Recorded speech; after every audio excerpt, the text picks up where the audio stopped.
parents are worried that I am going to get carpal tunnel. They're convinced that, given my love of text messaging, it's bound to happen sooner or later. Like most other college students, I tend to focus on the more positive aspects of texting. My parents and many other reputable sources, however, readily point out that there are also a few hazards.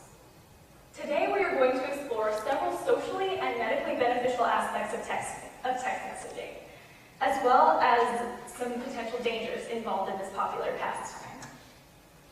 According to a London academic journal, the definition of text messaging is SMS, or short message service.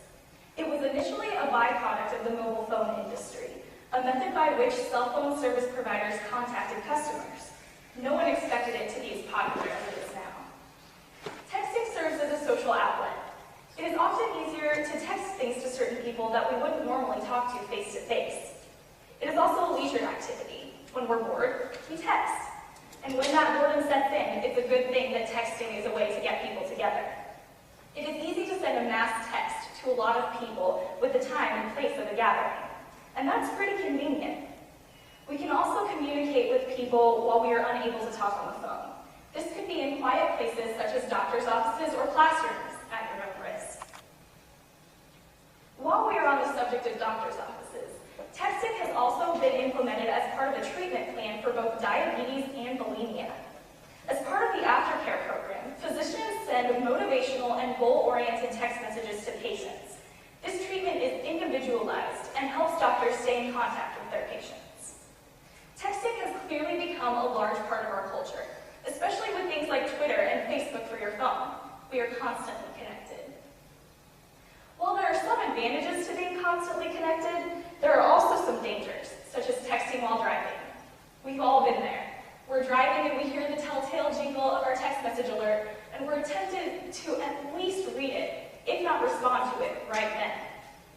But according to a study done by the Virginia Tech Institute of Transportation, research showed that text messaging, which had the highest risk of over 20 times worse than driving while not using a phone at all, also had the longest duration of eyes off the road time, 4.6 seconds over a 6-second interval.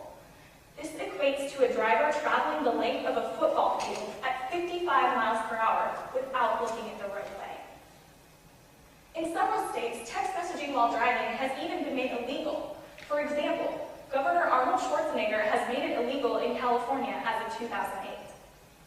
The scary truth is that 46% of teens admit to texting while driving.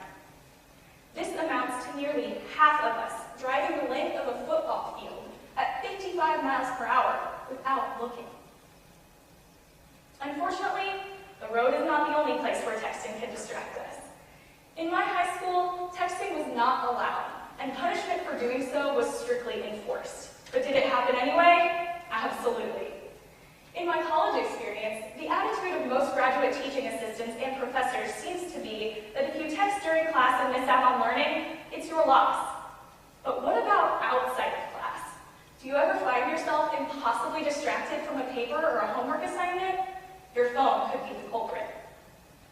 But it turns out that texting can be even more detrimental to our homework than we might think. According to an article published by the Sacramento News in April of 2009, about a study conducted by the Pew Internet and American Life Project and the National Commission on Writing regarding text messaging and its effects on teen schoolwork. The study concludes, a national telephone poll of 700 youths, ages 12 to 17, and their parents found that 64% of teens admit that the breezy shortcuts and symbols commonly used in text messaging often show up in their schoolwork. There is even a 13-year-old girl in California who sent and received 14,528 text messages in 1 month. Her dad said the AT&T bill was over 440 pages long. How does she even have time to start her homework, let alone be interrupted during it? But it can definitely be said that this girl must have an excellent social life. And while texting can connect people in different places, it could have a negative impact on the people that are right in front of us. Have you ever tried to maintain a conversation with someone who is also simultaneously texting? It can be really difficult to... Oh, I'm getting a text.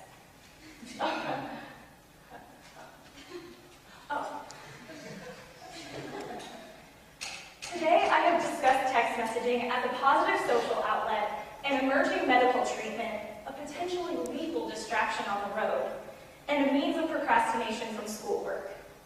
Text messaging has undoubtedly become an enormous part of our culture, one that has the ability to both help and hinder us on a daily basis.